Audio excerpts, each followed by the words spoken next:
Амансыздарбы, ардактуу телекөрүүчүлөр, кутмандык шоу кечиңиздер менен. Сиздер бүгүн 7 каналдагы Таланттуу апалар телепрограммасын көрүп жатасыздар. Бүгүн Таланттуу апалар телепрограммасы Баткен областына караштуу Кадамжай районундагы майдандык таланттуу апалардын талантын, өнөрүн сиздерге тартуулаган атайын Кадамжай районуна келди. Андыктан бизге бир саат бою назар салыңыздар.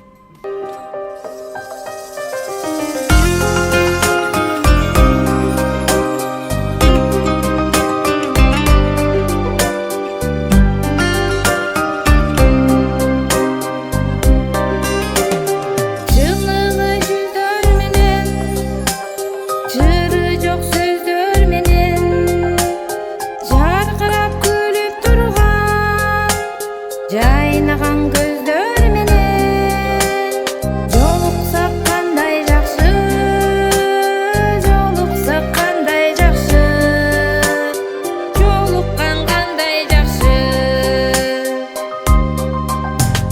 Сагынган жүрөк менен эң жакшы тилек менен кучактап бекем кызып кубаттуу тилек менен көрүшкөн кандай жакшы, көрүшкөн кандай жакшы, жолуккан кандай жакшы.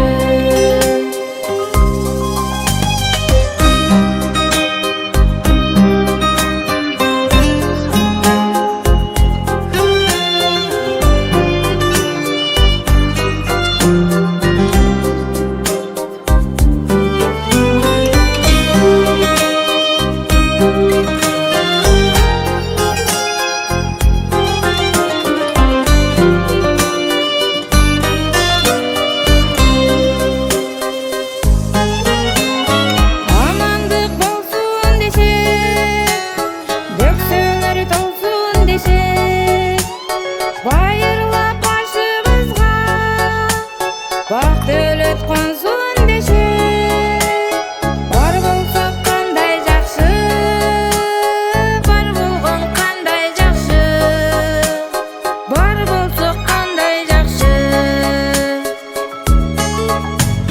Өйдө делебек болуп, ылдыйда жөлөк болуп, туугандар жай турмушта жакшыга себеп болуп, жолуксак кандай жакшы, жолуккан кандай жакшы, жолуккан кандай жакшы.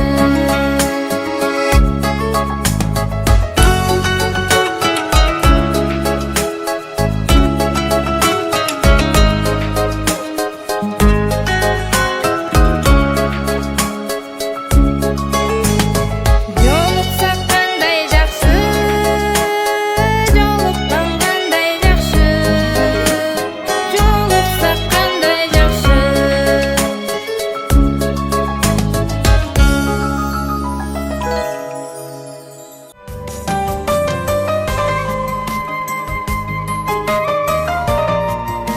Ар убакта ыры менен багыт берген, сахнага чыгып өз өнөрү жанып келген, улуулардын ак батасын алып келген, ыры менен көп өлкөлөргө барып келген мына ушул майдандык апалар бүгүн дагы сиздерге талантын тартуулаган турат. Азыр мына ушул менин жанымда топтун жетекчиси Акылай апам отурат. Саламатсызбы Акылай апа? Саламатчылык. Бүгүн атайын 7 каналда Таланттуу апалар телепрограммасы сиздердин талантты, сиздерди өнөрдү жалпы журтка тартуулайлык, элге көрсөтөлүк деп келип отурабыз. А дегенде учурдан пайдаланып жалпы биздин көрүүчүлөр менен бир жакшылап амандассаңыз, а? Топтун түзүлгөнү 18-жылы түзүлгөнбүз. Ошондон бери үзгүлтүксүз жүрөбүз, чогуу жүрөбүз. 15 кишиде азыр 13 кишибиз. Ушу улантып, майрамдарда майрамдыктарга барабыз. Өнөрүбүздү тартуулайбыз элге. Көп жерлерге бардык. Мына ырыбыз менен, кол өнөрчүлүгүбүз менен көчмөндөргө бардык. Нарынга бардык, Таласка бардык. Монтип кол өнөрчүлүктөрдү чогуу кылабыз. Бардыгынын өзүгө жараша өнөрлөрү бар. Боз үйлөрдү жасайбыз. Килемдерди жасайбыз, таарларды, саймаларды, кыздардын себини жасайбыз. Ушинтип иштеп дагы келебиз, ырдап, Бардык жака жетишип. Бардык жака жетишип чогуу жүрөбүз. Жакшы апа, айтат экен, шагылы болбой тоо болбойт, шайыры болбой эл болбойт деп. Мына ошол Кадамжайдан чогулган эң таланттуу апалар бүгүн биздин студияны, биздин эфирди көркөбөлөйт. Андыктан жагымдуу чыгарма апалардын аткаруусунда кабыл алыңыздар.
Биздин 7-каналда таланттуу апалар чындыгында өзгөчө таланттуу. Биз ар бир таланттуу апалардын өнөрүн, талантын эл алдына алып чыкканга даярбыз. Өзүңүздөр билгендей, мына бүгүн биз Кадамжайдабыз. Кадамжай районунда дагы апалардын талантын көрсөтүп жаткан чагыбыз. Азыр менин сол тарабымда мынакей Бүү Зейнеп апа отурат. Апа, топко кошулганыңызга канча жыл болду? Эмне себептен ушул топко кошулуп ырдап калдыңыз? Topқа кошулганыма мен дагы 5 жыл 6 жыл болуп калды. Ошол өзүм мугалиммин, кесибим. Пенсияга чыккандан кийин ушул топко кошулуп, өзүбүздүн майдандык таланттуу апалар тобунда жүрөм. Биз дагы ошол өзүбүздүн жетекчибиз айтып кеткендей, көптөгөн жерлерге барып келдик. Кыргызстандын баардык түгөл аймагына барып келдик. Республикалык деңгээлде өткөрүлгөн шайрапалардын ири фестивалдарына катышып, эң алдыңкы жакшы орундарды алып, грамоталарды алып келе жатабыз. Жакшы, ошол эле убакта апаларыбыз бир эле ыр эмес. Өзүңүздөр көргөндөй мына ушул биз азыр Кыргыздын бир улуттук бооз ийинде турабыз. Мынакей астымдагы таардан баштап саймазын, сокмозун, кийизин, шырдагын, ала кийизин баардык кол өнөрчүлүктөрдү апалар биргеликте, ынтымактыкта ушундай иштер жасашат экен. Азыр биздин апабыз ошол өзүнүн колунан жасалган, жалпы эле ушул майдандык апалардын колунан жасалган Кыргыздын улуттук баалуулуктарын сиздерге көрсөтүп бермекчи.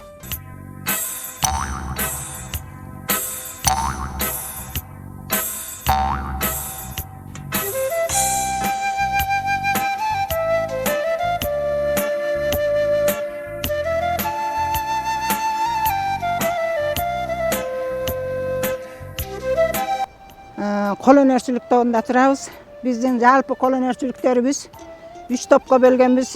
Гилем, таар, анан саймалар, курактар болуп.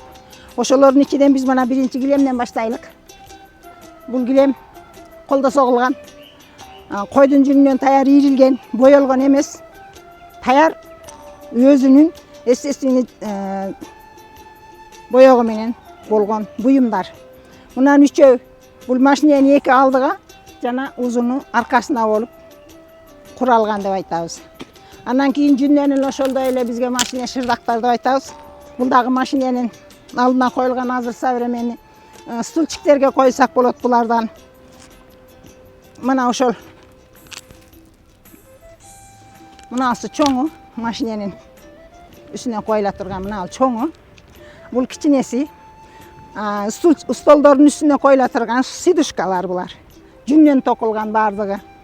Ошондой эле гилемде бүткөнүбүздөн кийин таарга өтөбүз. Таардын түрлөрү мына гуржун,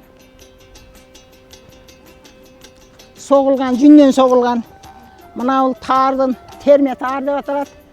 Мына бул дагы таар. Бул 200 таар деп аталат. Булардын күзүктөлүшү ар башка болот. 200 дегенибиз себеби эки жагы барабар. Оң солу жок болгондуктан бул 200 деп аталат. Ал эми мына бул таарыбыз терме таар. Бул дагы жүндөн болгон. Ошондой таардын түрлөрү көп болгондуктан биз таарды көп бардыгыны чоң болгондуктан алып келе албай мындай кичинелерин көргөзөбүз. Мына биз кебезден, пактадан да болот, жүндөн да болот. Булар жүндөн болгону, бул кебезден болгону. Мына бул бизге басмайыл деп аталат. Бул дагы 200 таарга окшош күзүктөлөт, бирок бул аттарга басмайыл тартылат. Мунун согуш жолу башкача болот.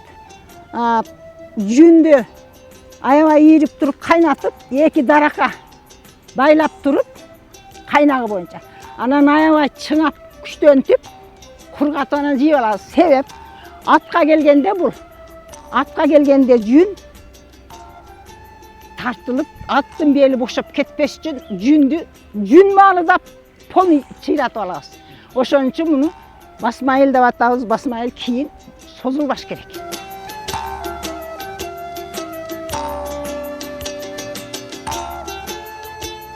Саймалар боюнча чекме сайма деп айтабыз. Мына аркасынан чегип сайлат. Мына басма сайма деп айтабыз. Мыналар бешикке, бизде аябай кыргызды балдарды бешикке бөлөгөндө жакшы көрөбүз бешикте. Мына бул дагы кыргыздын улуттук биздин түштүк дөйрөгөнүндө аябай кеткен жакшы саймаларыбыздын бири бул. Жибектен токулат бул. Анча-мынча магазин жиптери кошулбайт. Колдо ийрилген пул адам жиптери. Жибек сулуу көрүнөт, жалтырап көрүнөт. Ошон үчүн ошондой. Мыналар бизде туштук деп аталат, көшөгө деп да аталат. Ортосуна көрдүңүз саймалар менен сайылган көшөгөбүз. Чекеси курак менен куралган.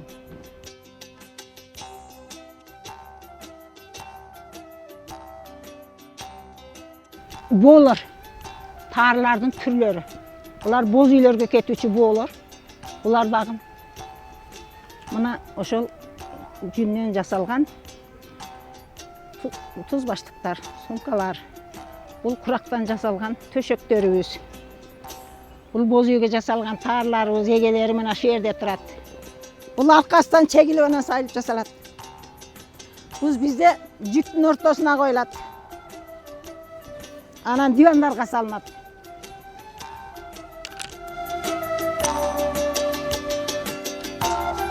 Жүннен жасалған киізіміз жайнамас болынады. Бізде мұсылманшылықта синтетика бұйымдарға оролса жаназа түшірілбейді деп, жібек жүннен ғана оролып жаназа түшіріледі. Ошон үчүн жайнамазды біз жүннен қылып жасап қоябыз, жаназа түшіріш үшін.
Мынакей апалардын кол өнөрчүлүктөрү чындыгында абдан сонун. Өзгөчө бир ушул түштүк тарапта баткен жер кезинде өзүңүздөр билесиздер, колго согулган килемдерди согушат. Алар мына ошондой килемдерди соккон биздин майдандык апаларыбыз да бар. Сиздерге ыраазычылык билдирели. Кыргыздын бир унутта калып бараткан, эл унутуп бараткан бир салттарын, ошону менен кол өнөрчүлүктөрүн жалпы жаштарга, анан кийинки муундарга баягы таркатып келатасыздар десеңиздер болот.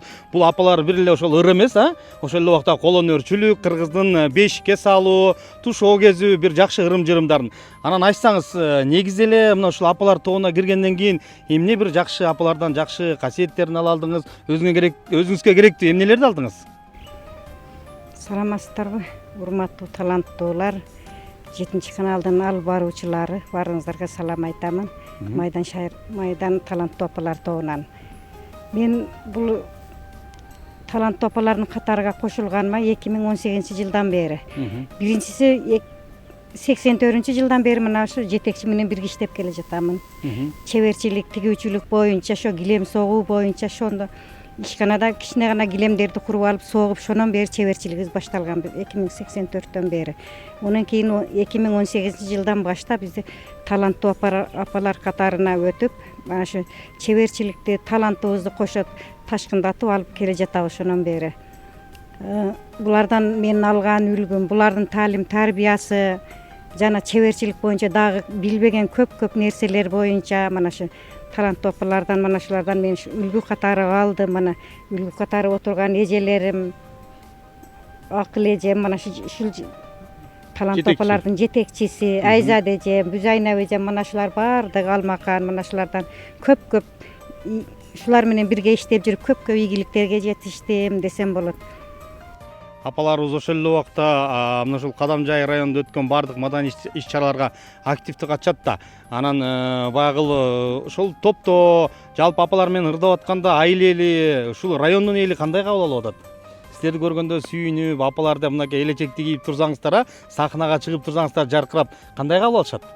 Жакшы кабыл алышат. Элечекти биз өзүбүздүн mana shu немебиз менен ЮНЕСКОга киргиздик десек жаңылышпаймын. Биздин mana биз кийип баштаганбыз биринчи мына кышлакта элечекти.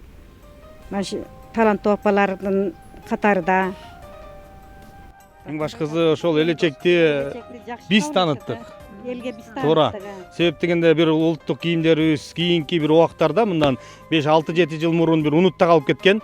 Азыркы убакта ушундай таланттуу апалар чыккандан кийин кайра жанданып, элечеги, башпагы, дагы кийимдери, мынакей апабыз өзү отурат. Азыр апабыз дагы мына ушул бир унутта калган салт бар деди. Ал эмне деген салт десем, күйөө баланы жаңы төркүлөтүп келгенде бир салт бар дейт, бирок аны мен да билбейм. Ошондуктан сиздер менен чогуу көрөлүк. Бул унутта калып бараткан кандай салт болду экен? Азыр биздин апабыз кененирээк тааныштырат.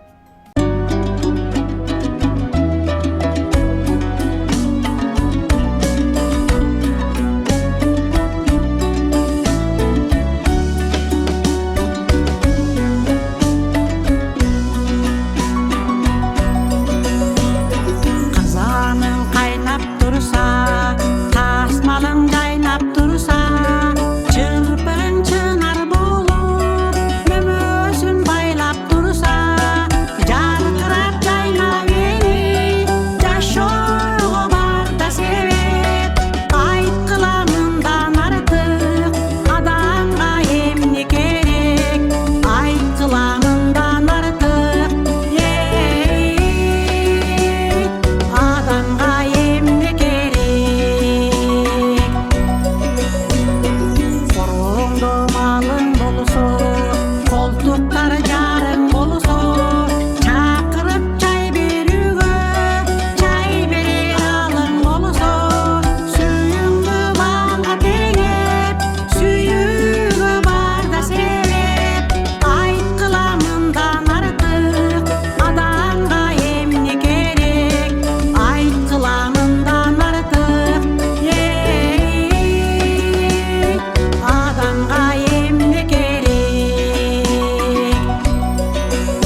саламатсыздарбы апалар? Күйөө балдар келип калыптыр. Күйөө балдарды киргизсек, алдыңыздарга. Келсин. Күйөө балдар чакырабыз.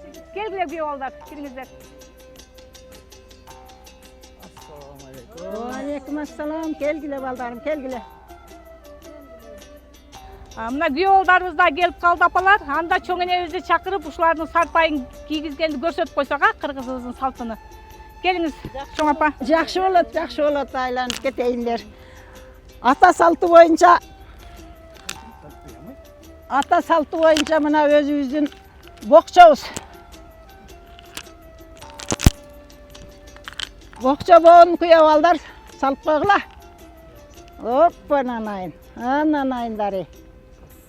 Ананайындары. Ой, рахмат, болду. Биз ата салты боюнча эскирип бараткан ботокур деген байланышты кийимди унутуп баратабыз. Ошону жаңылаш үчүн мен биринчи көргөзүп берейин. Бул баш кийимибиз ак калпак алатоодой бийик болуп, алатоодой бийик болсун башыңар деп ак калпак менен башыңарга кийгизейин, айланып кетейин. Тоюңар уланып, бактылуу болушуңарды каалап кетейин. Ата салтыбызды улап, бизде ботокур деген кийимибиз бар. Бул салт ботокурубуз бизде эскирип кетти. Азыркы жаштар билбей калды. Ошон үчүн мен ботокурду силерге салт боюнча көргөзүп, кийгизип берейин. Мына атайлап күйөө балага жасалган. Сандыгымда жатып тырышты муну. Күйөө балдар өздөрүңөр сайлап бересиңер. Мына достор кийгизгиле күйөө балага. Мындай. Ал эми алар кийгизгенче ботокур жөнүндө сиздерге айта кетейин. Мына өзүбүздүн колубуз менен жасалган ботокур деп аталат. Бул ботокур өзүнүн илгертен салтка жараша ар түрлүү чоңдукта жасалат. Колудан келген байлар жүннөн, кебезден токуп узун 40 метрлик кылып жасашкан. Ал эми азыр биз материалдын кеңирлигинин маалында мындай эле кыбы материалдан жасап, өзүм тигип жасадым. Эки учуна салынат. Азыр меники 4 метрлик ботокур. Ботокур кайсы маалда курчалат? Бери кел балам. Бул ботокур күйөө бала болгондо күйөө балага биринчи кайын журту байлайт. Мунун атын ботокур деп айтат.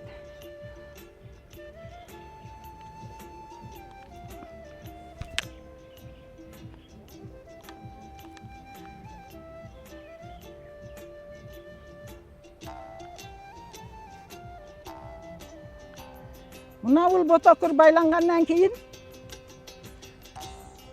бул бала үйлөнгөндүн белгиси. Ботокур дайыма белинде жүрөт. Орустар иременди кандай байланса, кыргыздар ботокурду ушундай байланат. Бул ботокурдун ден соолукка пайдасы, бөйрөктү жакшы кармайт. Оор жүк көтөргөндө кыргыздар муну бекем байлап алган. Бөйрөгү түшпөйт.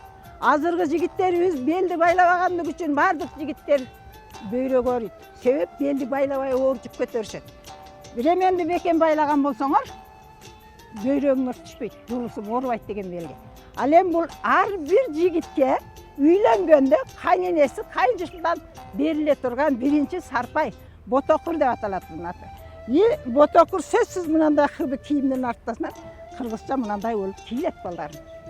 Эми бул ботокурун куллукпасын балам. Сени мындан ары сени үйлөнгөн экен деп көчөдө кыздар карабай коёт. Себеп сенин бул жерде ботокуруң бар да. Көрдүңөрбү? Биздин салттын кандай артыкчылыгын. Бул ботокур дегенди азыркы күндө пайдалана албай калдык, көп жаштар билбей калды. Менин досум күйөөгө чыгып жатканда ботокур менен мен досумдун алдында болгон элем. Мына шуну көпчүлүк жерде неберелериме, кыздарыма, күйөө балдарыма айтып, деп, берип, кылып үргөтүп жатам. Мындан ары да силер да кыздарыңарга, балдарыңарга, неберелериңерге жасап, элге, журтка пайдасын тийгизип жүргүлө. Мунун пайдасы көп балдарым. Мына ушул куллук болсун балам. Ботокуруң куллук болсун, келечегиң тең, рызкың мол болсун, бактылуу болуп, балалуу чакалуу болуп, өнүп өсүп, кыргызымдын келечегини кең кылып, шундай жигиттерди тарбиялап, шундай жакшы замандарда Кудай берип жакшы жашай берсин. Кудайым өзү бере берсин, кубалашып келе берсин. Tengrim özü bereversin, tegerenip geleversin. Allah'ım özü bereversin, ayların üsüp geleversin. Amin. Bergenler için bolup, Tengir atam, umayına murpakları kol bolsun. Amin. Uşul çoğun enesinin pokça boğuğa taştap koyayla. Amin, amin, amin. Baktar başlığı olsun. Allahu Ekber. Rahmat, rahmat. Rahmat, rahmat. Rahmat. Rahmat, rahmat. Kudagıylar rahmat. Kuş gelipsizler. İyimiz yaşlar. Bundan arı. Bana bir başın iki olup. Allah'ın yolunda özüңөр менен köýüşkөнгө Kudayım nasip kılsın. Bala çakalı Amin. bolgula, üzürmatlı bolgula, baktalaylı bolgula. Amin. Allah nasip kılsın. Bala çakаңардын жакшылыгын ата-энеңер, ели журттун бүтүн Кыргызстан тең көргөн болсун. Amin. Бардыңарга üzürmat, тапканыңарга береке берсин. Ели журтубуз менен ойноп күлүп жүрүшүңөрдү Алла насип кылсын. Амин. Амин. Бактылуу болгула, ойнонуп кетейиндер. Бактылуу болгула. Мына Кулук болsun, kuluк bolsun.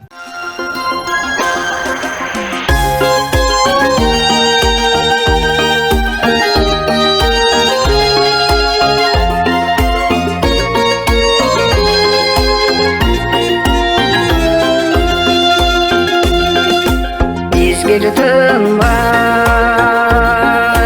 Jığan sayın günübü Min soğuktanam Harrir ötken günümü Antkenleri Aylancıkta Caştım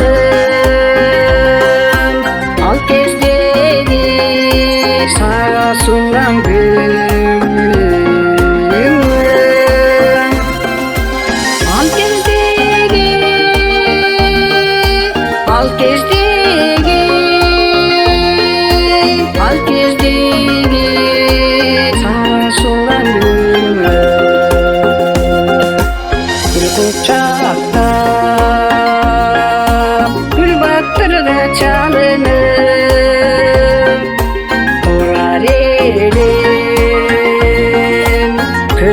Özgür çağırır Yıllar gelse Aylar gelse Canırıp Yürüdüğünse Hoş yol gündüz sarınıp Yürüdüğünse Yürüdüğünse Yüreğimse boş yol gündüz sağınıp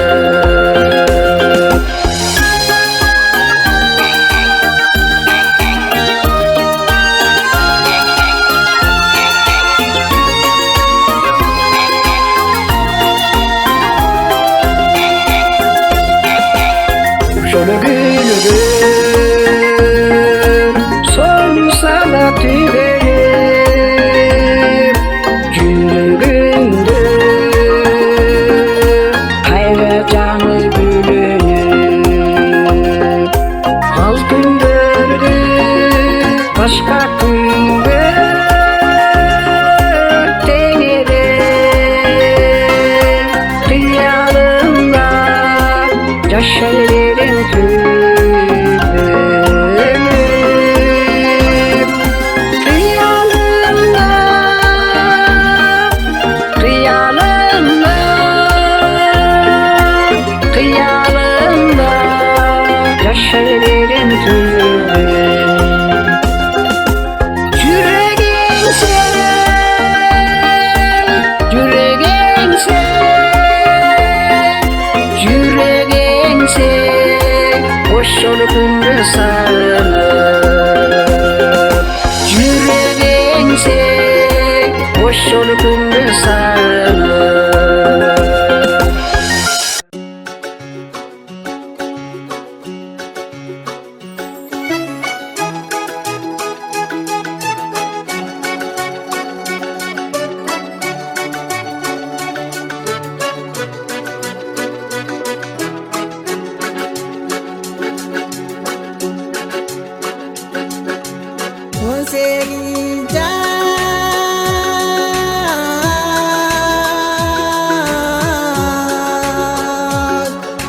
Taudan tanık bırak gelir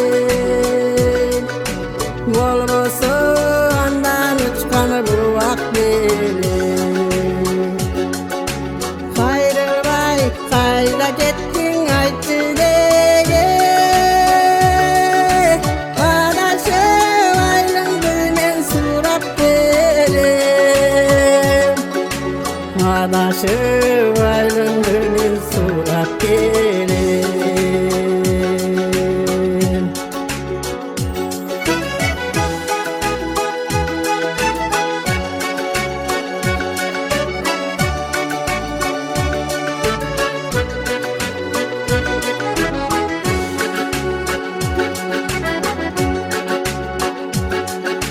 Bu sekiz yaş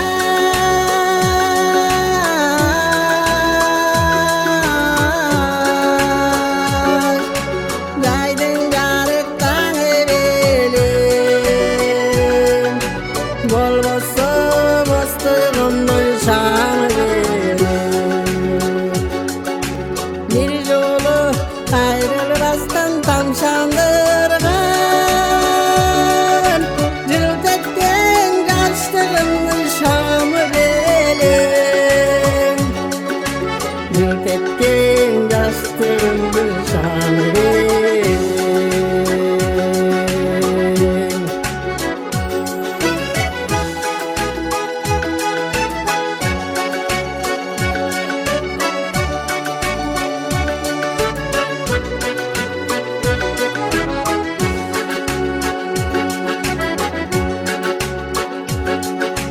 Bu sekiz yaş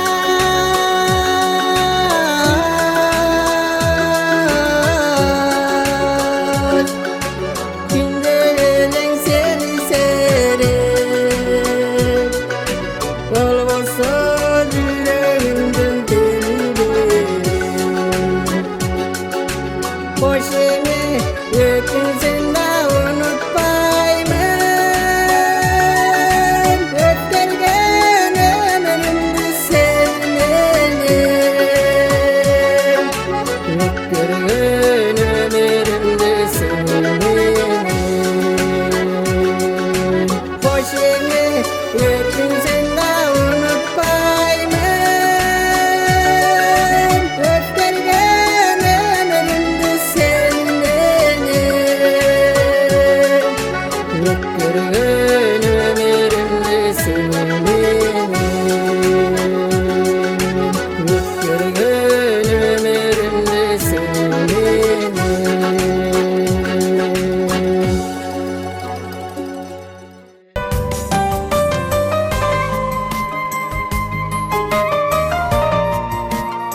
Негизи таланттуу апалар ушул баткен жер кезинде килем согуу боюнча иш чаралар көп өтөт ошол эле убакта кароо сынактар өтүп атат. Жакында да мынакей ушул республика боюнча Асыл апа бир жакшы иш чара өттү килем боюнча. Ошол иш чарага барып келдик, катышып келдик. Ал жактан дагы ийгилик жараттык деп атасыз. Канча килем алып бардыңыздар, канча көргөзмө көргөздүңүздөр? Ал жерде кандай баягы орундарга, сыйлыктарга татыдыңыздар? Килем фестивалыга биринчи Баткенде болду. Баткенди дүйнөлүк ЮНЕСКОга киргизебиз деп, килем мекени кылабыз деп Бишкектен өзү ошондой кабар келди. Динара Чочунбаева баш болгон группа келди. Анан бизди чакырды. Биз Баткенге барып, Баткенде ошол энди жакшы немелерди көрдүк. Килем фестивалы болду, таар фестивалы. Биз дагы өзүбүздүн колубуздан жасаган буюмдарды алып бардык. Энди бизге ham биринчи местаны берди. Биринчи местаны алдыңыздар. Биринчи местаны алдык. Биринчиден 3-4 берди. Энди көп экен чеберлер бизде. Андан кийин Разаков шаарында болду. Ого бардык. Онда дагы ошо биринчи местаны алдык. Килемдерибизден өздөрү сатып алышты. Биздин жасаган буюмдарыбызга жакты. Быйылкы жылы кече 14-майда Кадамжайда болду. Кадамжайга ошо Жети Дубандан келди бу жерге. Нарака дагы Жети Дубандан келген. Бардыгы ошол жасаган буюмдарын алып келишти. Олар менен дагы сүйлөштүк. Олар менен ошол фестивалда бирге болдук. О жерден дагы биз дагы биринчиликти алдык. Жакшы, эң башкысы биринчиликти бербей жүрө бериңиздер. Бир эле ыр менен эмес, ошол кол өнөрчүлүктү дагы жайылтып атасыздар. Ийгилик каалайлы. Апалар, жалпы сиздерге ийгилик каалайлы. Анан ошол ийгиликтин үстүндө биринчи орундукту алдык биз деп туруп, бир жагымдуу чыгарманы көрүүчүлөргө тартуулайлыга. Кабыл алыңыздар.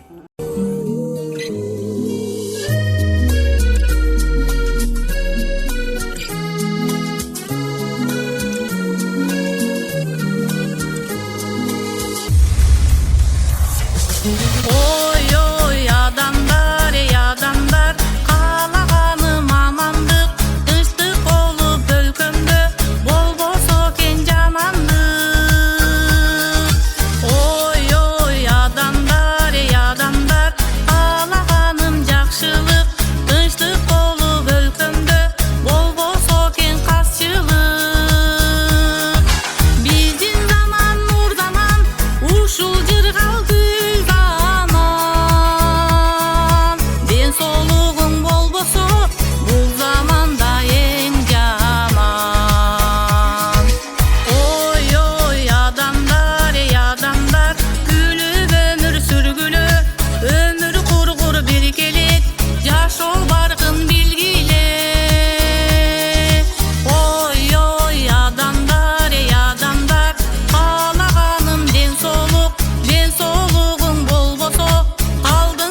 seni candağan Gülgün çak kelbet kayradan Gelir ki caştık kesindi sen Esakıl menin faydalan Gelir ki caştık kesindi sen Esakıl menin faydalan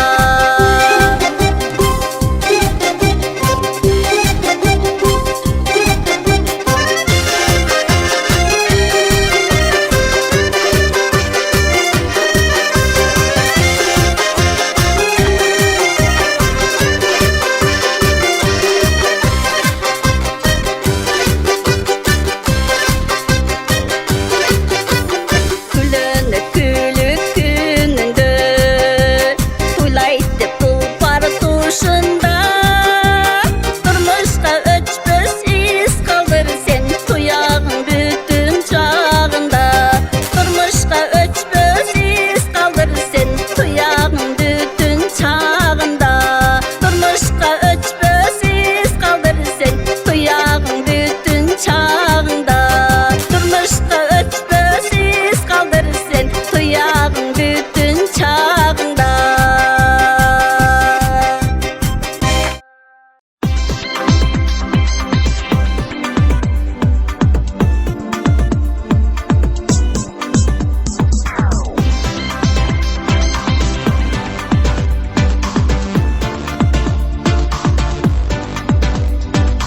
Oyun күлкі шаттық басқаны Көрке тұрмыш құлач açқаны Өміріме өрнек беруші Өркіндей бір Қырғызстаным Ай, Қырғызстаным Ой, Қырғызстаным Örküney bir Kırgızistanım Yumuşak jilebi baskanım Bizi karay körçe şaşkanım Aza bala dinecin alsın Aşkımday bir Kırgızistanım Ay, Kırgızistanım Oy, Kırgızistanım Örküney bir Kırgızistanım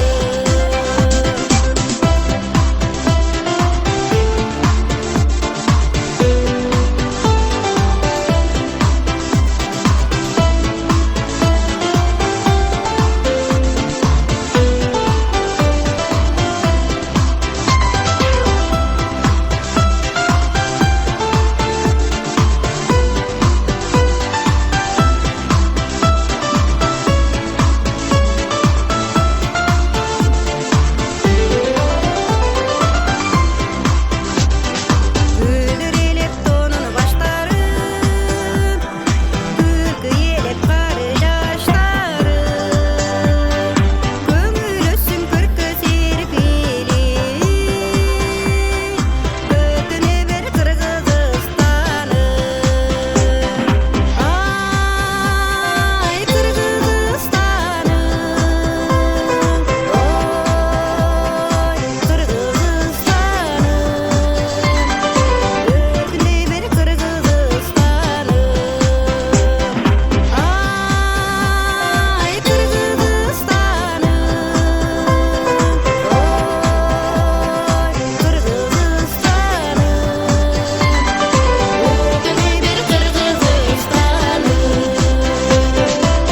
Örküney bir Kırgızistanım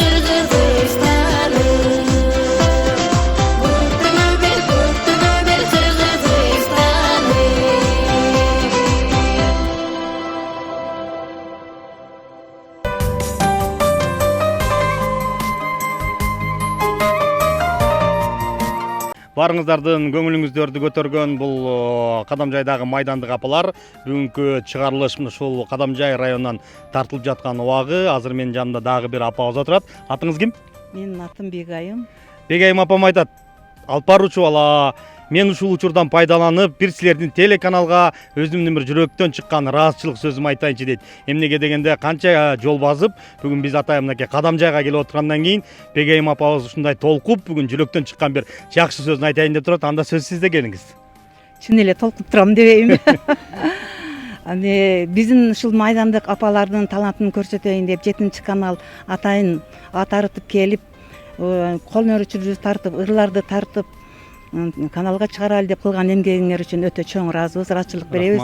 7 каналга баарыңарга чоң ийгиликтерди каалайбыз. Рахмат. Кыргызстандын апаларынын таланттарын эле эмес, биздин апалар талант менен бирге унутулуп бараткан колөнөрчүлүк, каада салттар, анан улуттук кийим кечелерди жайылтууда мен кошулганыма 3 эле жыл болду. Ушуну байкадым. Биздин жүргөн турганыбыз, кийимибиз, кол сөртүгөн эски буюмдарыбыз, эски ырларыбыз баардыгы аябай жакшы таасир этип атат адамдарга. Ошол жакшы бааланат экен. Мен буга аябай ыраазы болдум. ЮНЕСКОго Кыргыз элечеге кирди дегенде өтө кубандым. Эми ушундай биздин жакшы саамалыктарыбызды, жакшы өнөрлөрүбүздү көрсөтүп жаткан, элге таанытып жаткан 7 каналга чын дилибизден майдандык апалар атынан ыраазычылык айтабыз. Рахмат. Мынакей биз да сүйүнүп, биз да толкунданып калдык. Чындыгында талант апалар теле программасын билесиздер. Элдик таланттардан чыккан таланттуу апалардын өнөрүн тартуулап келебиз. Ал эми мына ушундай сиздерде дагы катылып жаткан таланттар болсо төмөндөгү номерге байланышсаңыздар болот. Биз жергебиздин 7 дубанындагы таланттуу апалардын өнөрүн, талантын чагылдырабыз. Ал эми биз сиздер менен коштошобуз. Кийинки таланттуу апалар теле программасынан жолукканча аман туруңуздар, бар болуңуздар.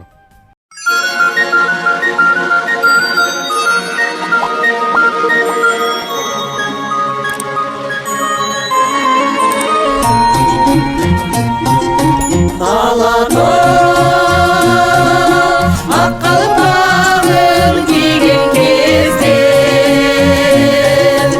Askasın gök asmanға тиген кезде Мен аңы жолға чыган таңды болсын Құшақтай ойғырларым нұрға қошып Ulusum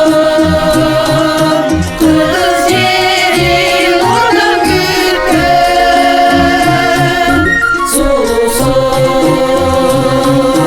kız yeri oradan gülkün Isık gün cebi gözü kırlar başı Arılar körügü tokoy çaçı Laylalar kantarları çok utacı Sedemin topçuları her bir taşı Gen yüzlü güldenir kırmızı yeri Gün yüzlü berekeli kırmızı yeri